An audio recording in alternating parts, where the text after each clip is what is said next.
Welcome to SJGames Live. I'm Jimmy, I'll be your host today. Today we're going to be doing a reading of Choose Cthulhu, which is available now. Several of the books are now available on Warehouse 23 and the stuff, and Brandon will give you a link right over there. Welcome in, everybody. Today it's just me, Brandon, and a few friends who were summoned in for the occasion. There. We'll be going through stories of some of their relatives. We're going to be going through book number 2 today, which is At the Mountains of Madness. Get a little bit more light on this so you can see the cover title. Check out the website. It's got the cover. The website has the cover, better lighting. It's a little moody lighting in here today. All right, and what we're going to do today is this is if you haven't seen one of these before, the Choose Cthulhu series is a book where you are reading through the story and are presented with options to continue, and you jump to those pages, sort of like some older adventure stories that were around. But these are all based on a lot of the classic Cthulhu stories, rewritten into this format. So we've got how many volumes of this available? 6. 6 volumes of this available now. And so go ahead and come and grab them. We've read one of them in the past, but not this one.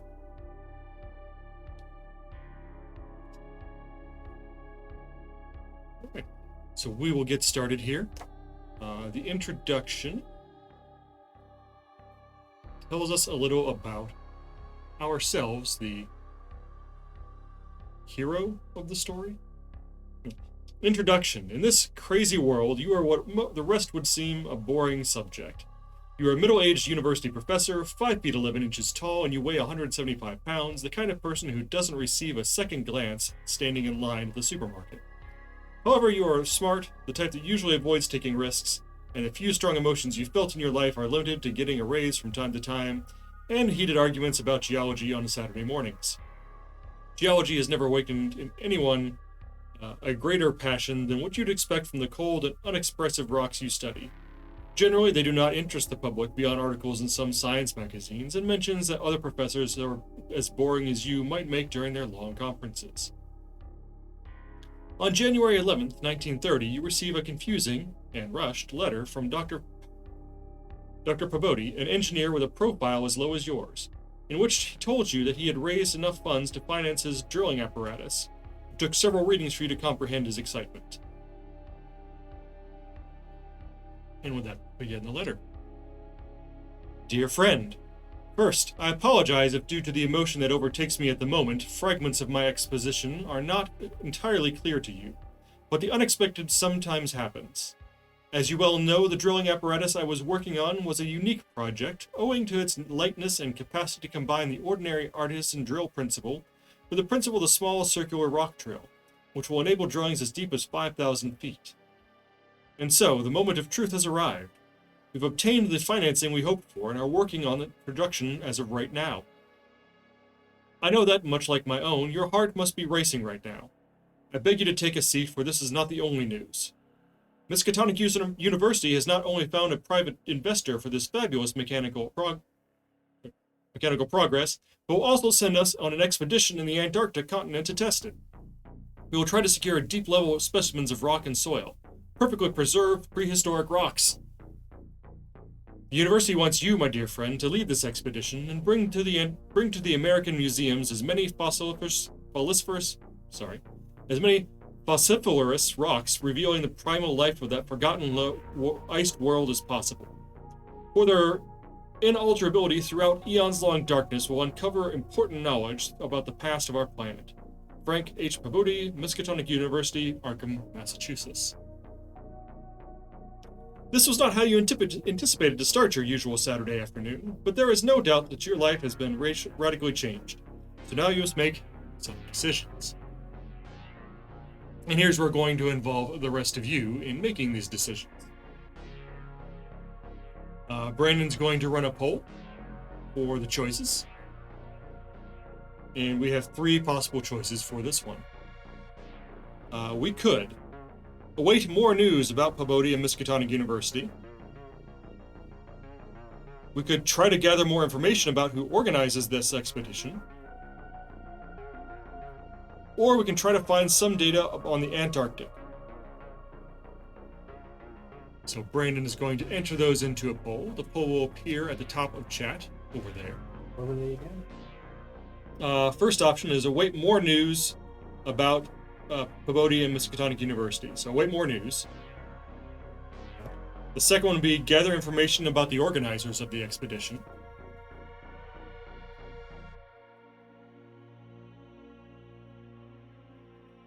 And the third one is find out some data about the Antarctic.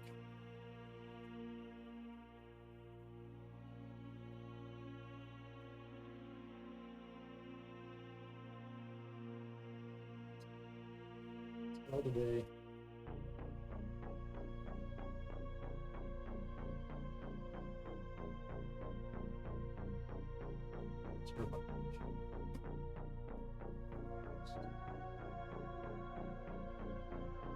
All right, the poll has gone up right over, nope, green side, right over there.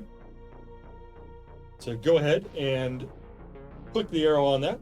It will offer you the choices. You can choose any of those votes on what to do for us, the path for us to take in the story next.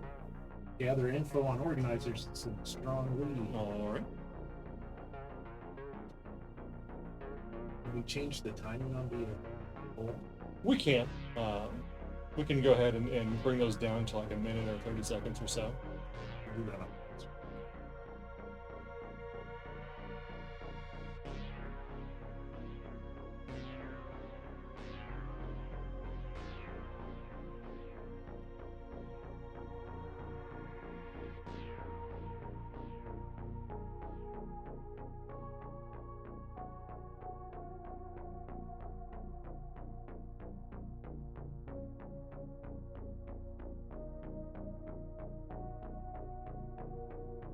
Chance to answer the poll. It's right at the top of the chat there.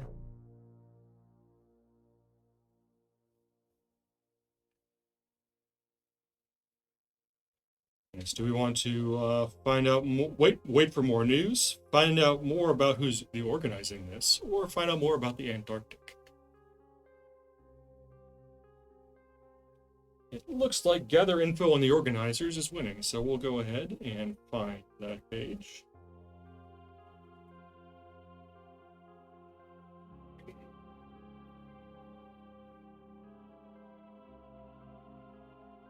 All right. And no last minute votes to change us. Someone trying to swing it at the last second. Someone could still potentially change. Got a few seconds. Nope. Organizers still got it? Yep. All right. Gather info on the organizers. You think it'd be best to learn about the expedition and that mysterious benefactor. On one February morning, you are surprised with a juicy article from the Arkham Advertiser with the following information. Miskatonic Expedition approved, Arkham, Massachusetts, February 3rd. Today it has been confirmed to our editorial department that the first geological expedition of Miskatonic University to the Antarctic will set out. This expedition will be altruistically funded by the Nathaniel Derby Pickman Foundation. It aims at securing interesting geological samples from the lowest layers of the Antarctic ground, reaching regions never trodden by human foot. 4 professors make up the expedition team. Pabodi Lake of the biology department, Atwood of the physics department, also a meteorologist, and an expert on geology from Brown University. There are also 16 assistants, 7 graduate students from Miskatonic, and 9 skilled mechanics. The team is expected to leave for the Antarctic later this year in September or October. Phillips, H.L. Continue on 108.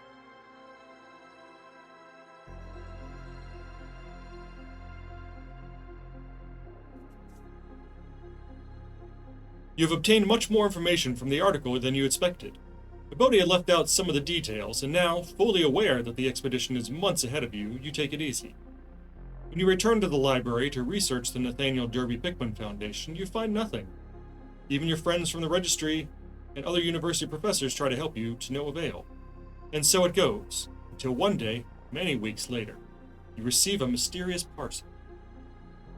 The parcel contains 4 photographs, a dossier with press clippings, and some administrative documents inside a sepia-toned folder that is very, very tattered.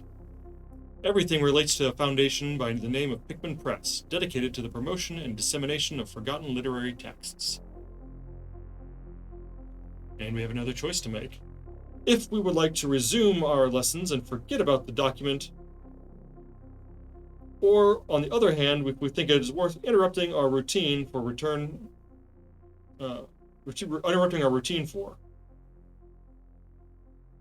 we will return home.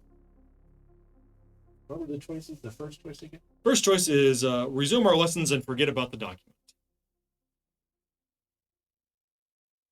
The other choice is interrupt our routine and return home.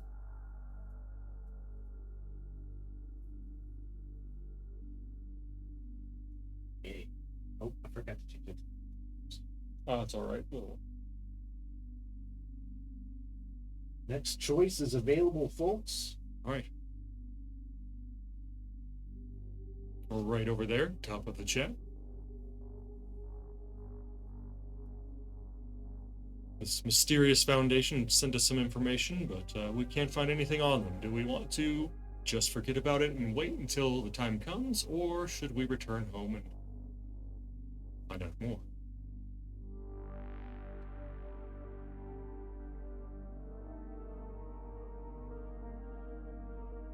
And if you've just joined us, we are doing a read-through of the Choose Cthulhu series of books. We're reading At the Mountains of Madness today.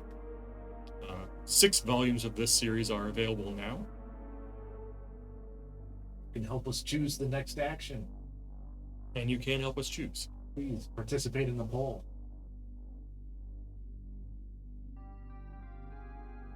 Otherwise, it'll be up to me. I raised my eyebrows, but you can't tell that with the hood down. It's slow. Not quite enough.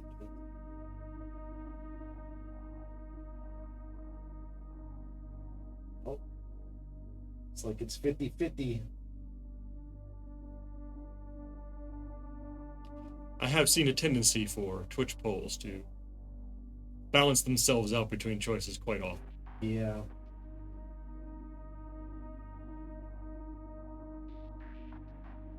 But the point is to make a choice, not make Brandon make the choice. There we go.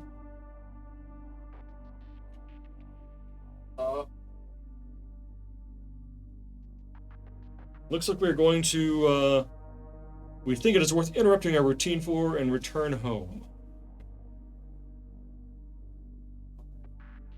We'll make those shorter next time. All right. You head home behind the wheel of your old Ford. Traffic seemed particularly dense this morning, and the whole journey becomes monotonous and extremely long. However, there is something that starts to worry you. During your drive, you keep coming across people who, for no apparent reason, stare at your car in a suspicious manner. You could even swear that a sinister black car follows you at a safe distance. After you go around in circles a few times to confirm that it's all your imagination, you make it to your apartment. Glancing at the quiet neighborhood, you secure the bolt and resolve to read your dossier. What you see on those creased and time-yellowed papers fills you with fear. Apparently, the mysterious Pickman Foundation is not what you'd expect from an academic foundation. Over its more than 100 years of history, it's operated under different names, financing all sorts of projects and expeditions aimed at recovering relics and heathen or forbidden texts. From the tragic attempt at snatching the manuscripts of the Book of Dyson from the hands of sectarians, which resulted in a massacre in Florida's marshes, to financing the disturbing paintings of Richard Pickman, the mad artist. The photographs that are included in this parcel are horrifying proofs of his work, and show horrible old men with undefined faces. Could this expedition be a cover to unveil some secret that should remain hidden? Almost certainly. I hope so. If you know anything about the Cthulhu mythos, that's what I'm here for. Almost certainly we should just walk away. However, we're not going to. It's a little too late. With your nerves on end and the pressing feeling that you're being observed day and night, you let the days go by without leaving your home. Finally, on the 2nd day of September, 1930, the moment you were waiting for comes. a brief letter from Miskatonic University that calls you to leave immediately. The most remarkable thing is the list of your traveling companions and the equipment you'll need. You show up at Boston Bay with the intention of meeting the rest of the crew, and Professor Papodi explains to you all the details of the trip. You'll leave in 2 ships, the Arkham, commanded by Captain J.B. Douglas, and the fast brig Miskatonic, commanded by George Thorfinson. Both veteran whalers in Antarctic waters. The rest of the crew doesn't take long to arrive at the bay. After greeting your university colleagues, you board the Arkham, and almost blinded by your excitement, you head south, leaving inhabited worlds slowly behind you.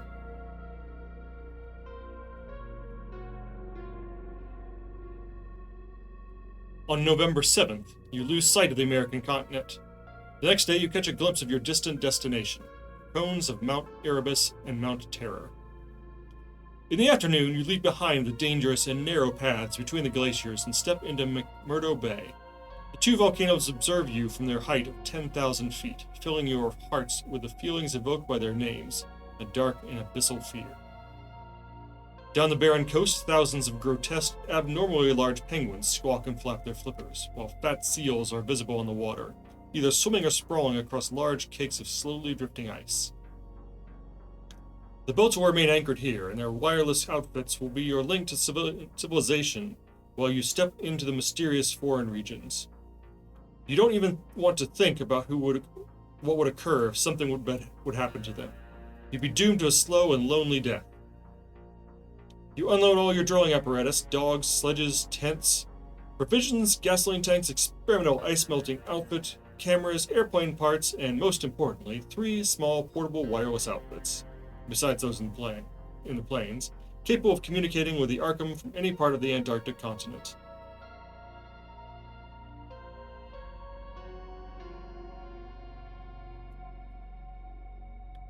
You start to grow aware of the fact that the adventure has begun and the dangers you are facing.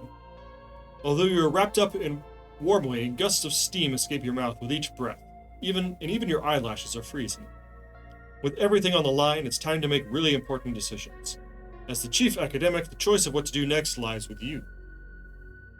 The answer is quite clear. You have to travel southwards to the closest glacier and establish the first drilling point. You think that this is the ideal place to look for fossils.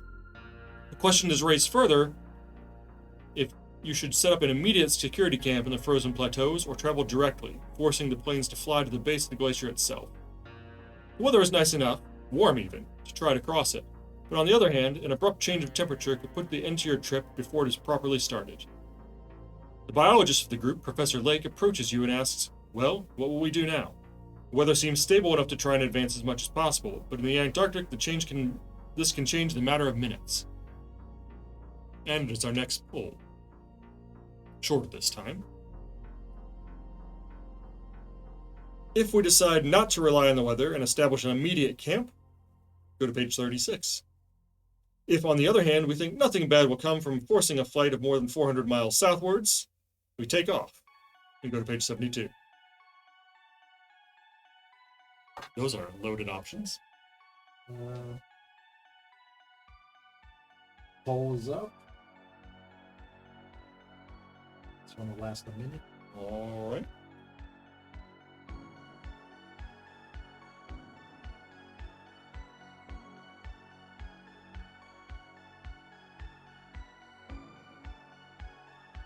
So far, it looks like we're going to set up a security. Definitely seems like the safer option.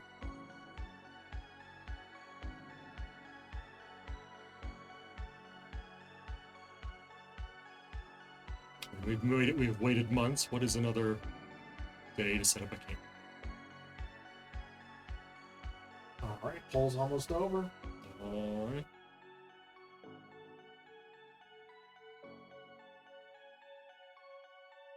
And we're setting up the security camp. Going with the security camp. Commodities are scarce in such a dangerous region. Precautions must be taken. Using half of the fuel reserve, you fly 20 miles into the deserted territory with the intention of landing somewhere in an icy clearing. In a couple of hours, 3 of the 4 planes have landed. Professor Lake deviates somewhat from its course due to magnetic interference. You start to worry when the night falls, without news from the professor. And the temperature plummets to lower than negative 20 Fahrenheit. The strong winds and the odd magnetic anomaly detected by the professor before getting lost interfere with your wireless. Every hour narrows the chances of finding them alive, so you send 2 groups of 6 sledges to the last known coordinates of the plane, for risking a takeoff now would lead to their certain death. What happens in the following days defies all reason. It's less than a day-long trip to McMurdo Bay, and you have barely made it to the frontier in the frozen continent. Yet you find yourselves wholly isolated and disoriented. Weeks go by. The weather becomes more hostile, and there's no trace of prior expeditions. Maybe one day a group of adventurers will find your frozen corpse, hugging the silent transmitter. Yeah. What?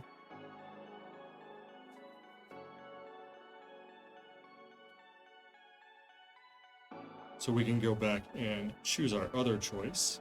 If I Let's do remember that. which page we were on before now.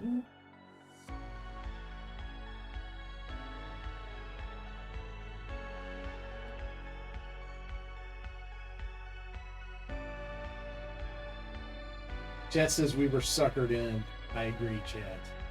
I agree. It seemed the safer course. You know, you can't rely on safety and logic and reason and Cthulhu oriented story. Alright, so, rewinding slightly. We will force the flight of more than 400 miles southwards to immediately begin drilling. Despite the almost unanimous reports regarding the terrible winds and blizzards that blew over the plateau, you resolve to do without midway bases, risking the loss of your apparatus but saving time considerably so as to take advantage of the Antarctic summer. On November 21st, during a 4-hour non-stop flight just below you, at frozen ground level, a completely inexplicable and brutal fog storm breaks out. You effortlessly fly over it, thankful to have taken the risk and left your provisions behind. Huge summits watch you from the west while the unfathomable silence echoes the sound of your engines. The wind only bothers you moderately, and the radio direction finders help you cross the little opaque fog you find at those heights. Finally, you enter the aeons dead southern confines. Far away to the east, you can see the summit of Mount Nason, which rides up to almost 9,000 feet. The south base, as you'll call the spot on the glacier, is set up without difficulties, and soon you start to work with the fast drills.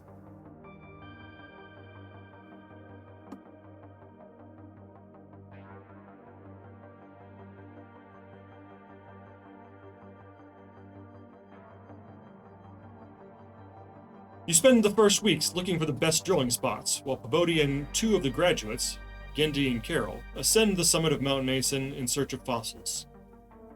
The experimental drillings reveal the existence of solid ground just 12 feet down through the ice, and Pabodi's drilling apparatus reaches places where no previous explorer had ever thought of securing mineral specimens.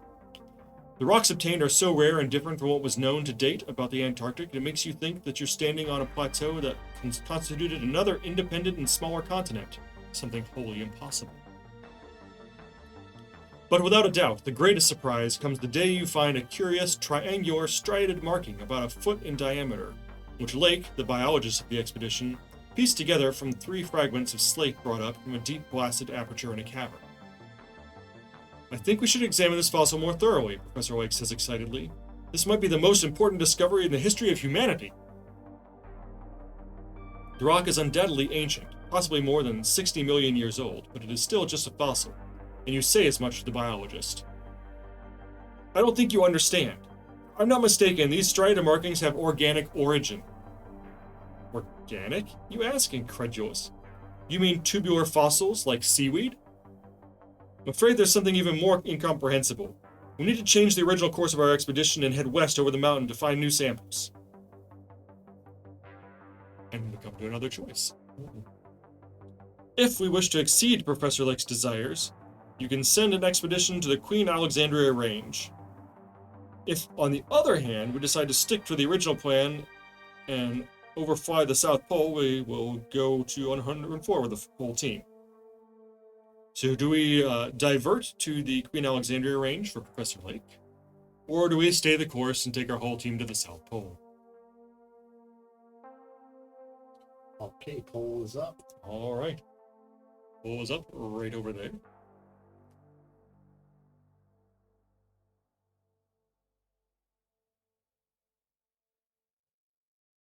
Hmm.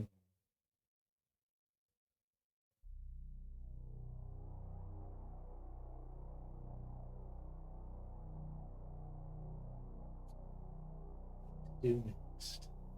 Indeed.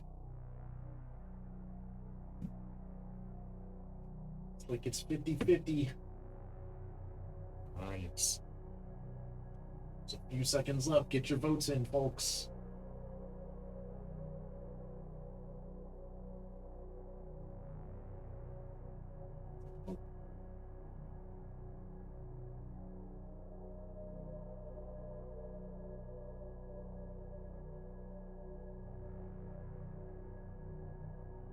Oh, 50-50.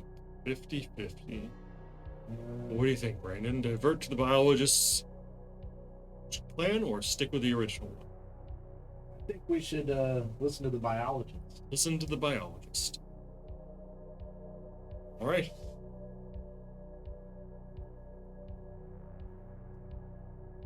What do you say? Discovery of a lifetime?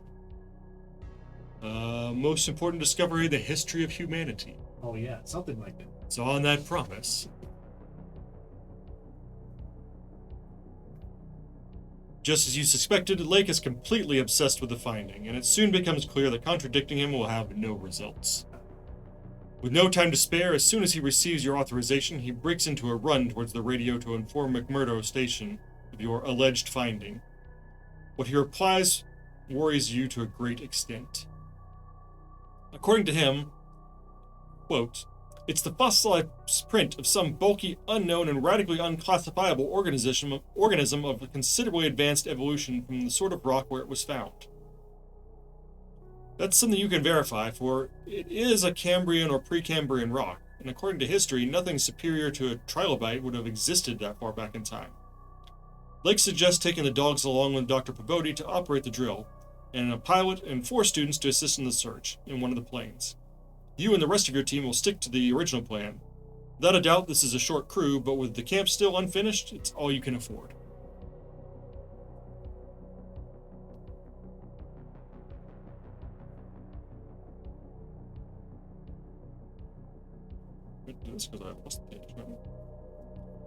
Just as you feared, Lake's haste turns out to be reckless.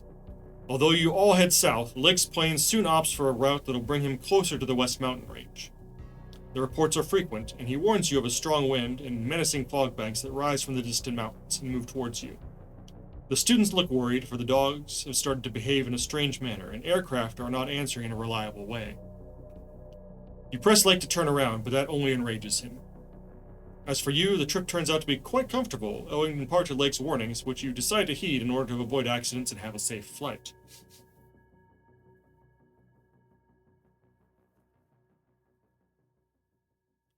Commodities are scarce in such a dangerous region. Precautions must be taken. Using half your fuel reserve, you fly 20 miles into deserted territory with the intention of landing somewhere on an icy clearing. In a couple of hours, 3 of the 4 planes have landed. Professor Lakes deviates somewhat from his course due to magnetic interference. We've read this ending before. You start to worry when the night falls without news from the professor. The temperature plummets and lowers to -20. So that we have ended this come to the same ending again. With the fog and us being lost hugging the transmitters. So let us once again rewind that decision. And instead, we will go to the South Pole and ignore Professor Lake. Okay.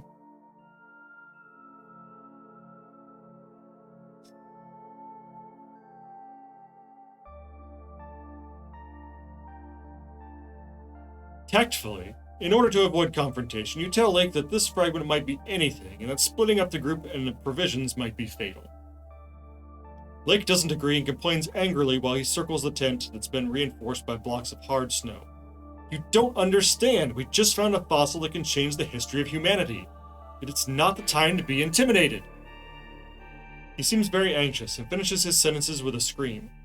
Maybe we should ask someone at Arkham University for help, someone who's qualified to make decisions regarding really important findings. You are somewhat taken aback by the biologist's words, but you decide to stick to your original plan. You order that the camp be taken down early the next morning. We will leave in search of the South Pole in spite of Lake's requested direction on page 3.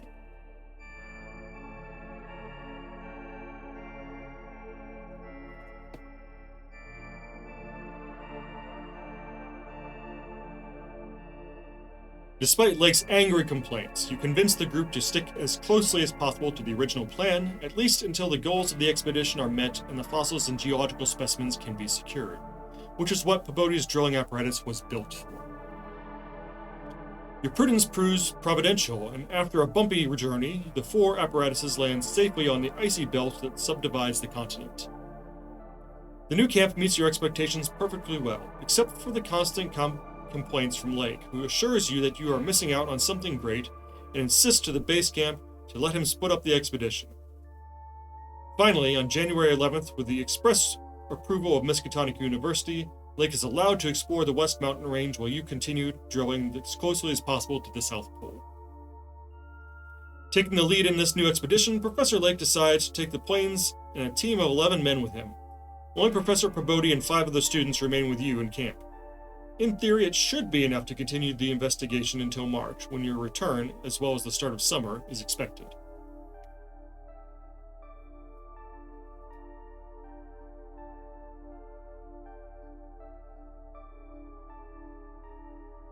Lake's expedition sends you periodic wireless reports so you can broadcast them to Arkham, and from there to an outside world. Arkham being the ship that we rode in on. The first messages are a warning about the dangers of the trip, and they tell you how soon they'll need you to provide them with a geological knowledge. However, the actual moment that makes you wish you'd gone with them comes 6 hours later. 10:05. Night. After a terrible snowstorm, we've seen a mountain range. May equal Himalayas. Higher than any hitherto seen. It extends from left to right as far as the eye can see. Smoky cones and black peaks. Strong wind hinders approach. I'm flying over the mountain range with Carol. I don't dare cross the highest peaks in this weather. The summits are gigantic and really strange, seemingly made of Precambrian slate. Odd formations of impressive geometrical forms on the slopes. Carol believes they are carved stones, but that's impossible. We've been able to see an abundance of surprisingly regular caverns. Half an hour later, they inform you of their return to camp to rest. Periodic communications were set for every 12 hours, unless something extraordinary should happen.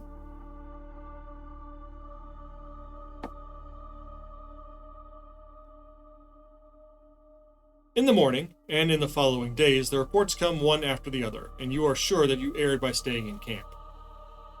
Attention! Many striated tracks, like the ones found in the archaic slate, show that it's originated more than 6,000 million years ago. Highlight the importance of this discovery in the press. This is to biology what Einstein was to physics. It seems to point that, as I suspected, the Earth has witnessed one or many cycles of organic life prior to the one we know. It evolved when the planet was young and uninhabitable for any protoplasmic structure or form of life. This leads to the question of when, where, and how the development occurred. Just an hour later, we received the following statement.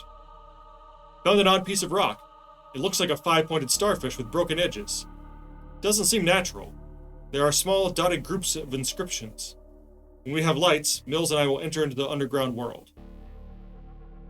With this last transmission, madness breaks loose. Both Peabody and Miskatonic University request more and more details, begging you to meet with Lake as soon as possible to double-check the results of this thing's age. However, you're not certain leaving the base hastily would be wise. And our next choice. If you want to leave immediately, turn to page 52. If you think it wiser to wait until you have more information about the discovery, turn to page 98. Okay, poll is up. I warned you to stay on mission, yes, Paul. But someone else said go, go, go. So, The way things have been going, we probably should leave immediately. it does sound very interesting, especially as a geologist, right? Then again, I've seen The Thing. I don't know. I would brush off. Different horror franchise. Heavily Cthulhu mythos influenced. Oh, the poll is 50-50. Someone want to get in there?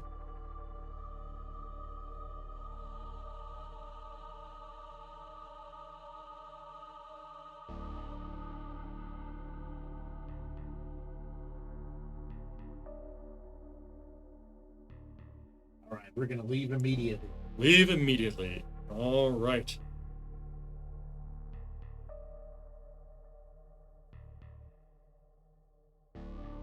$52.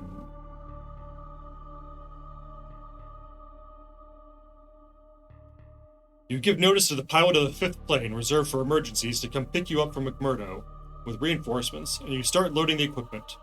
Lake's support team consisted of you and 9 other men, 7 dogs, and a sledge. You carry weapons, provisions, fuel, and replacement parts for emergencies. Vody will be able to operate this drilling apparatus, and you can put an end to the mystery of Lake's impossible findings.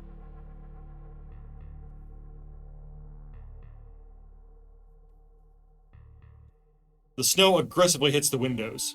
Sherman, the pilot, can barely see a few inches ahead of the nose of the large airplane, which is shaken by the wind. You are all frightened. Just as it seems you are lost, something appears in the fog. These are the impressive jet-black summits of the unknown mountains that rise above the clouds as if oblivious to the strength of the storm. They are still far away, but they seem to dominate the fog as if they could repel it. Suddenly, the shape of these mountains catches your eye. As a geologist, you've never seen anything like it. Stories from forbidden books and their descriptions of old and abhorrent places come to mind, like the Plateau of Leng mentioned in the Pancodic manuscripts and the infamous Necronomicon. Sherman asks you what to do next. We can try landing and search for the camp on foot, or we can approach the mountains and fly over their summits.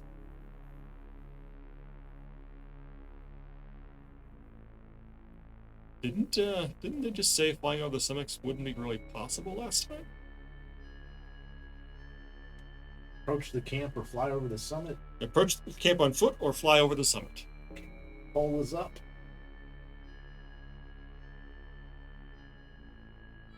Flying over, we've heard, was dangerous. However, on foot means we're walking on foot in the Antarctic, so... They both sound rather dangerous. Neither one sounds ideal, but we're midway in a Cthulhu story, so I think ideal is probably out the window. We'll be approaching the camp.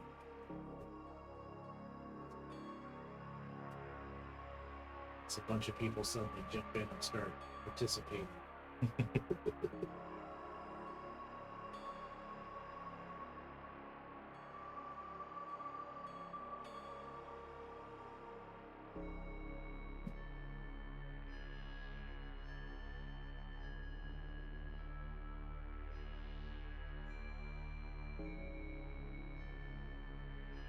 Definitely looks like we better get our coats on. Yeah, looks like we're going on foot. All right. Still startled after the huge electric storm that surrounds the Mountains of Madness, your group manages to land about 300 feet from Lake's base camp. As soon as you disembark the plane, you comprehend the terrible sufferings undergone by the men of the expedition.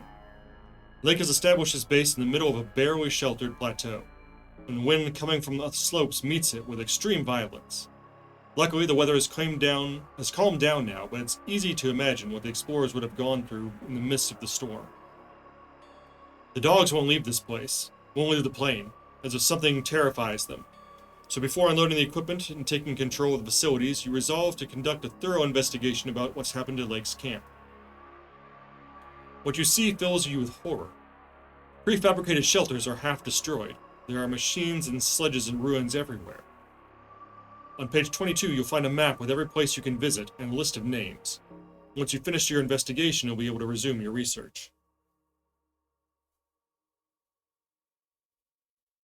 You can investigate the camp following the instructions on page 22. You can return to the map and explore other places whenever you want.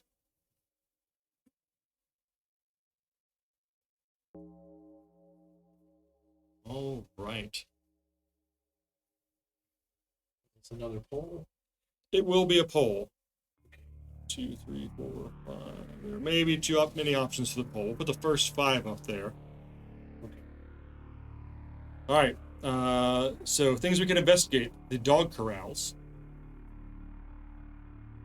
Okay. the camp, Yeah. the common grave, The common grave. the hangar, All right.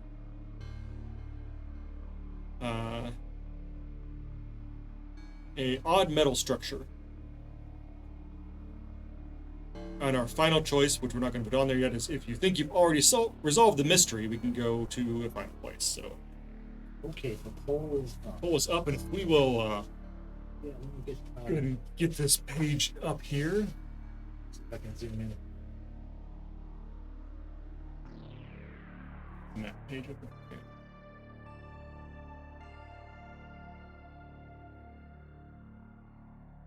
Right.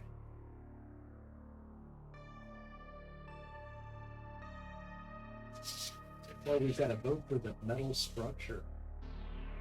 The odd metal structure.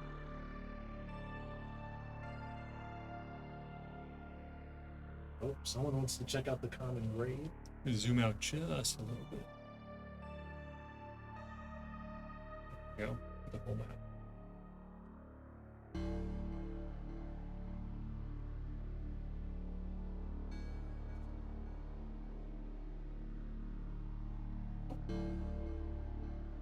And since we can do multiples of these, we will, any of them that get votes, we will investigate.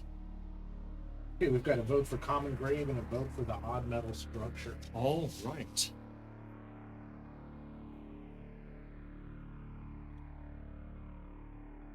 So the odd metal structure.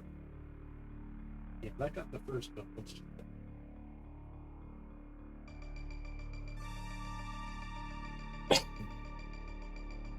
The metallic structure soon catches the eye of your team. It's a building made of various prefabricated tents which have been joined together and reinforced by ice. As you get closer, you see how a wall of ice blocks that had once been raised is now bloodstained and in ruins. Stepping in, you realize this is the place where Lake and his team performed the autopsies of the creatures. Now the place is wrecked, as if a terrible fight had taken place. The remains of 2 of the rescued specimens are decomposing and stinking of rotten eggs, twisting your stomachs. In the center of the room, there's still a stretcher where a tarp is covering something. We can examine what's under the tarp, or we can return to the camp and choose a different thing to look at. So do we lift the tarp, or do we go back to the camp? Pulls up.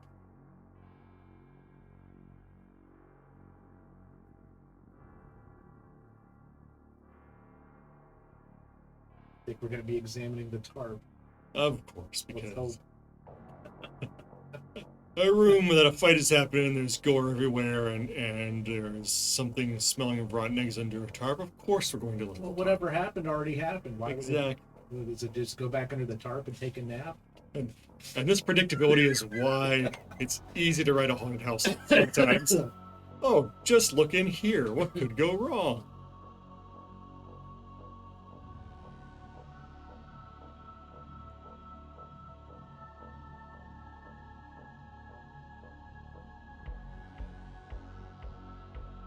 Poll's almost over. Looks like we're going to be examining the tarp. We're gonna look under the tarp. All right.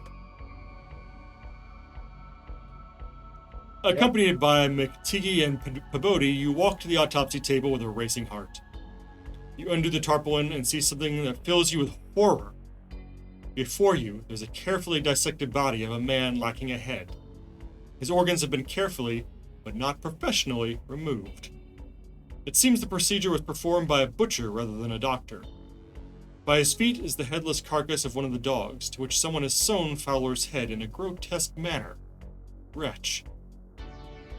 Covering the horrifying sight, you examine the rest of the tent, searching for any hint of what could have happened. What catches your attention the most is that the tent heater is smashed, as if someone had attacked the machine with a hammer or a rock. In addition, there are a large number of burned matches around a gigantic block of half-melted ice. we can return to the camp. Or maybe it'd be wiser to alert McMurdo and send a signal of disaster to alert the world.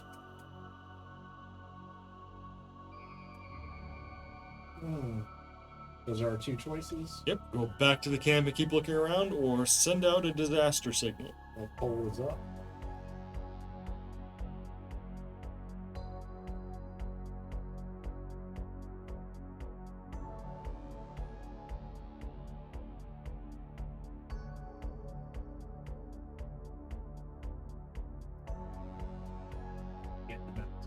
It's one of my favorite stories.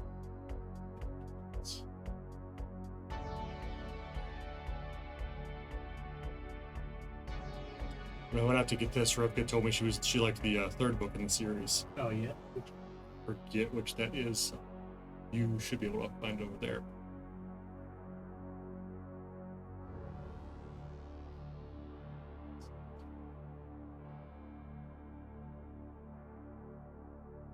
What was our other choice from earlier? We were going Shadow over Innsmouth. Yeah, it's a good one. Looks like we'll be sending the signal. Sending the signal. Yes. Right. And what was the other thing we wanted to do at the camp earlier? It was check out the grave. The common grave. Okay. We'll keep the map, but we'll send the signal to the world.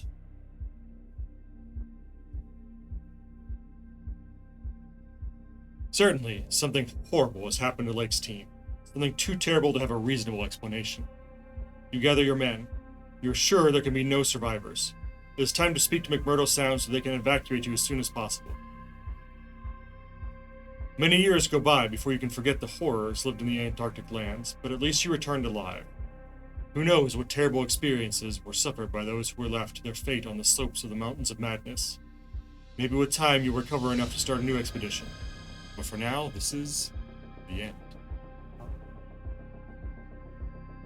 And I think we've got enough time to follow one more branch, so we go back to the camp. Check out the grave. And we'll check out the grave, which had the other vote. Okay.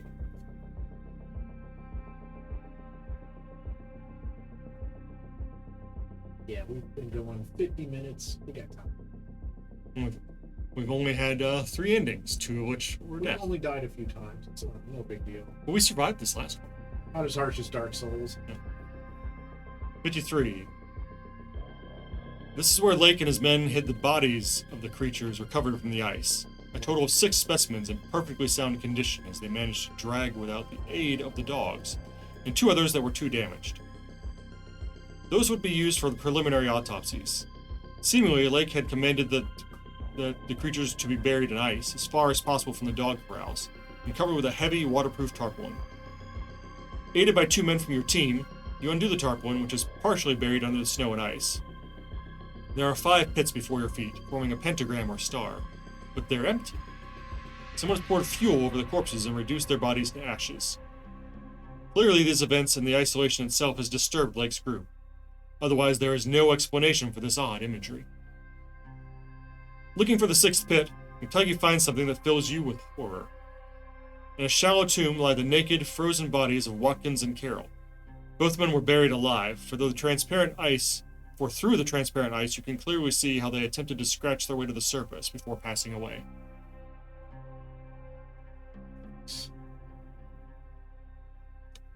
And that's all we find there. We are back at the camp. Check something else out. What were the other choices? We could look at the dog corrals. We could look around the camp. We could visit the hangar, or if we resolved the mystery, we can go on. Dog corral, the hangar. What was the last one? Resolve the mystery. Oh, sorry, no, the dog corral, the camp, the hangar, and resolve the mystery. Go back to the camp. That poll is... Alright. This will probably be the last branch we follow. Well, I hope we go to the dog.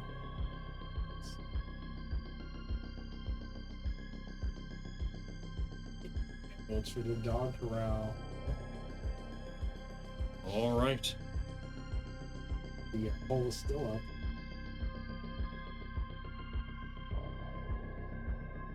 So far, dog corral is the only choice.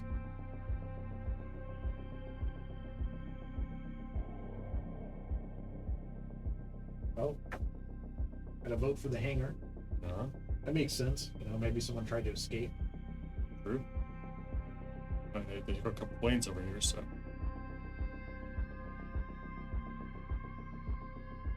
Looks so far like the dog corral is gonna win.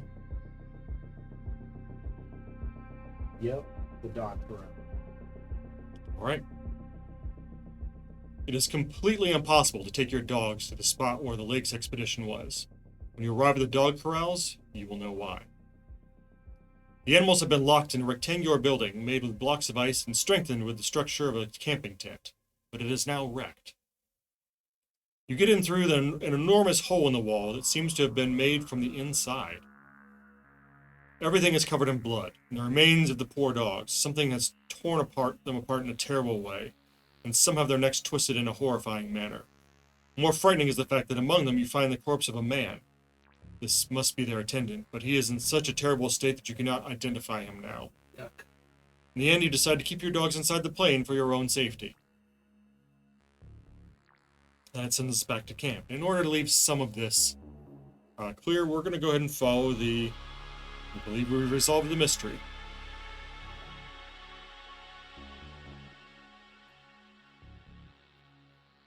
After some reconsideration of the proofs obtained during your investigation, there is no doubt that something terrifying and probably otherworldly occurred during the storm.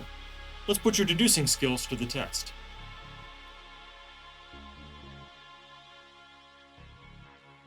Check the list of all researchers on the image of page 22. The number preceding the name represents their age. One of these researchers is not in camp. They could be the perpetrators of this massacre, or they might have an explanation as to what happened. Head to the section that corresponds with their age to continue with your investigation. Don't rush it. In Antarctica, there's plenty of time to think.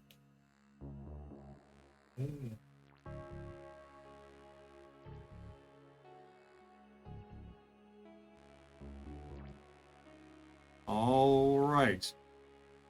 Let's just do this one not as a poll, but as your responses in chat. We'll need a light on the map here and zoom in as much as you can on this lower section right here. See if we can get that readable. As far as I can zoom in. Wait, a little bit closer and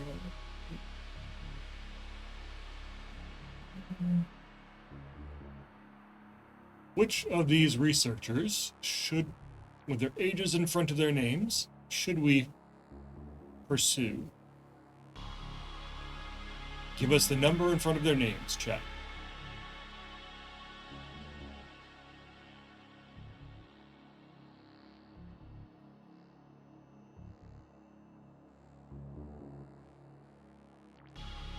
Let's see, who's the guy who's insisted that they go over them? That's Professor Lake. Also, oh, we've got 3 different responses. All right, put those 3 responses in a poll.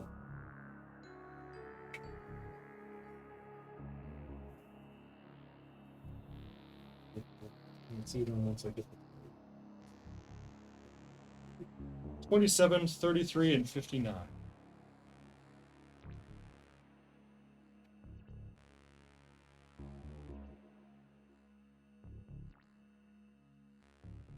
Welcome in, Tabletop GM for Life.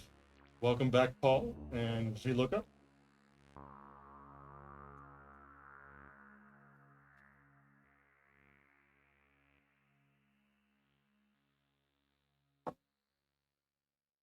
All right, the poll is up.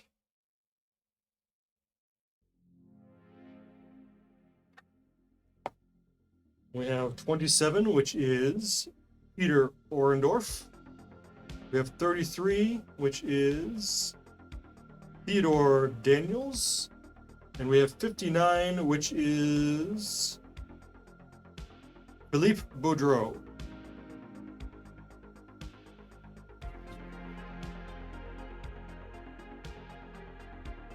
Looks like everyone's voting for 27. All right. Peter Orendorff.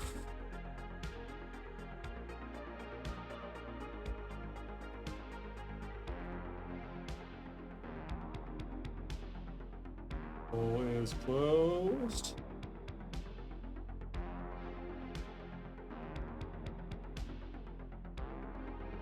Yeah, 27. All right. Desperate, you shout your group to stay together, whatever happens. Each step is torture, and soon you lose sight of one another while the storm surges. When the temperature falls another 40 degrees, your skin begins to crack, and blood drips like snowflakes, spraying the ground before you. The last thing you see is Danforth's blurred figure being dragged into the light by a group of men who, against all reason, run naked around the plateau. You walk in their direction, yelling your friend's name in vain. A minute later, a spear pierces your abdomen, going all the way through your body and exiting your back. Luckily for you, you are so numb you don't feel any pain. This is your end. Trapped in the ice of the lost plateau of Lang. At some point, the electronic fog that you crossed left the human land far behind you, and led you to the mystic region of outside time and space. You fall prey to the half-human cannibals known as the Cho-Cho. Your frozen corpse will feed their hungry spawn before the night comes. The end. Well, it's about what I expected. And that is about our time for going through the Mountains of Madness, which is one of the second volume of the Choose Cthulhu books, which are available now. There's the 6 books in the series are available on WoW's 23 and probably other platforms as well. These are a project that was backed earlier in the year and is now available for everyone. Cooking with Cthulhu, indeed. You were Rob or Paul, you just have to get the book and find out what 53 would have been. We thank you for joining us this week on SJGames Live. Next week, we have something else coming up. Yesterday, we put up the first 3 free scenarios for Car Wars 6th Edition in a PDF. We put 3 up? Well, it's 3 of them in one PDF. So it's a single PDF that has 3 different scenarios in it. Yes. There's a link in the chat. Link in the chat too. Great. And those are the first 3 that were promised during the Kickstarter campaign. There is also, if you look at the first page of that PDF, the announcement that the Kickstarter project for the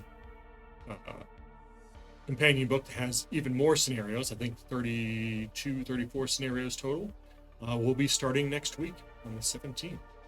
So, we will probably be doing some content here on the stream next week in support of that. Anything else from chat, Brandon? Well, looks like some excitement about the new Car Wars pack. Right. Get those scenarios, give them a try, and let us know what you thought of them. And we will see you all next week on SJGames Live. Thank you, everybody.